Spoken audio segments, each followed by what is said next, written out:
I mean, I came up with my product idea at a techno party in Berlin and launched a legitimate business around it. So if I can do it this way, then you can do it too.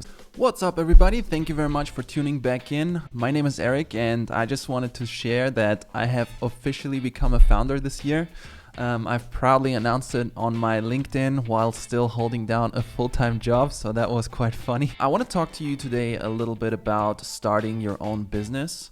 By the way, I've decided to call this channel Ship or Die, as I'll be building businesses as a complete beginner until they work, so stick around for the journey. But yeah, as the new year began, I've been asking myself, should I even start my own business or continue climbing the career ladder? I have a very definitive answer to this. You know it. I'll also be going through some other topics, which is how to even create an online business, how to come up with a product idea, how to design a product from scratch, getting it manufactured, and then selling it online. The reason why I can talk to you is because I went through every single step to do exactly this. You can check out my online store at www.woodandwater.berlin. I'm selling a drawstring bag, and I did design this product from scratch. So I'll be sharing the journey with you so that you can actually build your very own product yourself and launch a business. So stick around. So then, should you start your own business? Well, what a key question this new year, 2022. But my answer to this is absolutely yes. What does EYES spell? Yes. The number one reason why you should start your own business is because of self-mastery. Now, what does self-mastery mean? It means that you start to understand who you are when nobody is telling you what to do. Master. When for the first time you actually decide yourself what you want to spend time on and why. You also start to understand for the first time how you can be useful to the world and let the market and people at large decide on whether it is useful or not, and not any one person. You also start to understand that everything you create and do revolves around empathy towards yourself and other people. What do you need? What do others need? What do you want? What do you want? It's not that simple. What do you want? And you start answering those questions and realize just how much empathy there is to learn. I think it's an incredibly humbling experience, but one with exponential rewards. This is why I started my own business and why I believe you should as well.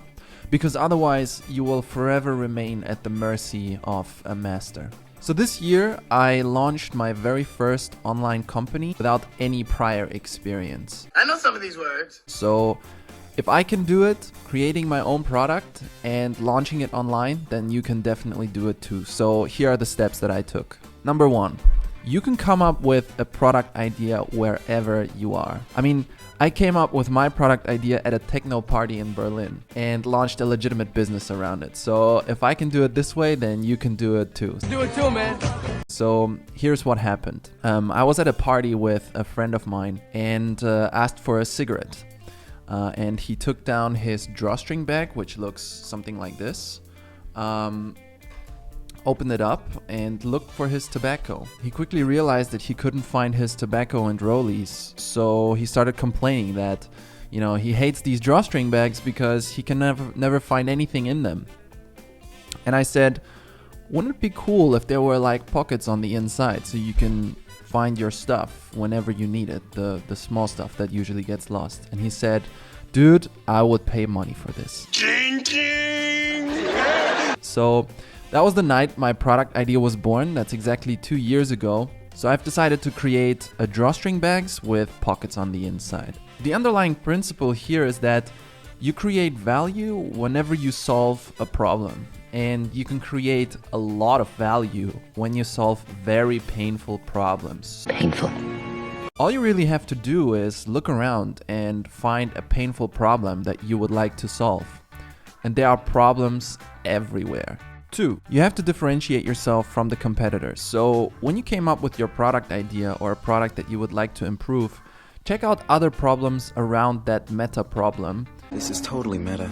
And see whether you can solve it better than the competition. So in my case, the drawstring bag with pockets on the inside. Competitors were really good at solving this problem. There were already drawstring bags out there that had pockets on the inside, so I had to find more problems to solve. Turns out that this is very easy. So chances are that the product you want to improve already exists. You hop on Amazon, click on any of the competitors, look at the reviews and filter by 1 to 3 stars and look exactly at what people are complaining about. And you're unhappy too.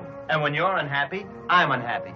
This is the gold, people. This is where people are telling you exactly how to improve the product to their liking. So this is where you can give your competitors a really hard time and claim market share.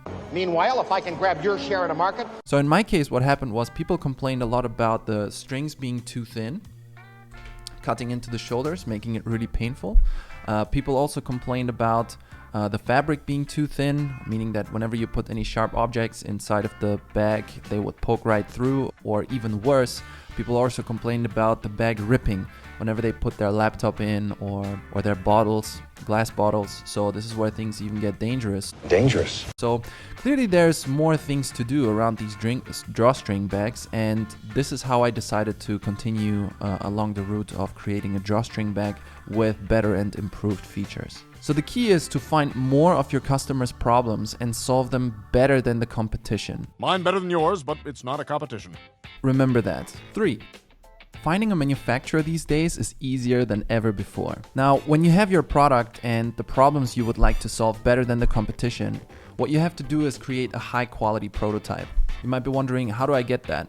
Well, very easy. You hop on Fiverr.com and get yourself help from a freelancer. It's very, very cheap these days. What you do is you create a high fidelity prototype where you put in as much detail as you possibly can for manufacturers to understand what the product is going to look like in the very end. And then what you do is you write down all of your value propositions so that the manufacturer understands what you're actually trying to achieve. Again, include as much detail as you possibly can. Write down to the stitching, measurements, gluing, anything that you can think of. It'll be appreciated by the manufacturers. So in my case, I actually had quite a few value propositions to include in this drawstring bag. So one was pockets on the inside, but since that already existed, I just included an additional one with a zipper so that you can actually put away your valuables. Safety is first. Then I wanted thicker, more robust cotton fabric so that sharp objects don't poke right through. I also wanted a water repellent coating. And finally, I also was looking for thicker strings and better support for those strings so that you can carry your laptop and your bottles without any problems and not worrying about whether the bag might rip. One more value proposition that I came up with was to actually improve the unboxing experience, or actually deliver an unboxing experience. I noticed that none of the competition actually do that. They deliver the bag in a plastic bag. Why not create a great unboxing experience around it? And the final step is to actually hop on to Alibaba.com, find the manufacturer that creates a product that is similar to yours, and then ask them whether they could create a sample for you. Don't worry, samples might be costly, around $200 to $300 per sample. That is normal, they are not trying to rip you off. Total rip-off.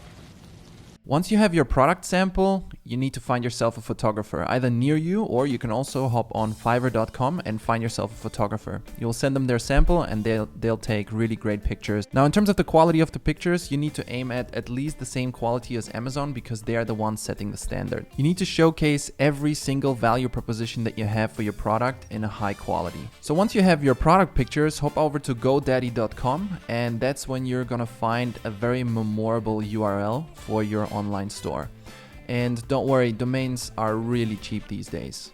4. So once you have your domain and product pictures, what you do is you go to Shopify.com and pick the basic plan. Shopify will provide you with a very easy to use toolkit to launch your very own online store with the product pictures and domain that you have picked up. Then what you do is you upload your product pictures and you write about the value propositions that you have in the shortest and concisest form you can think of, highlighting the qualities of your product. It took me about 3 hours to come up with a website like this and create my online store and putting it online. So there you have it. So then, should you start your own business? Absolutely yes. Absolutely.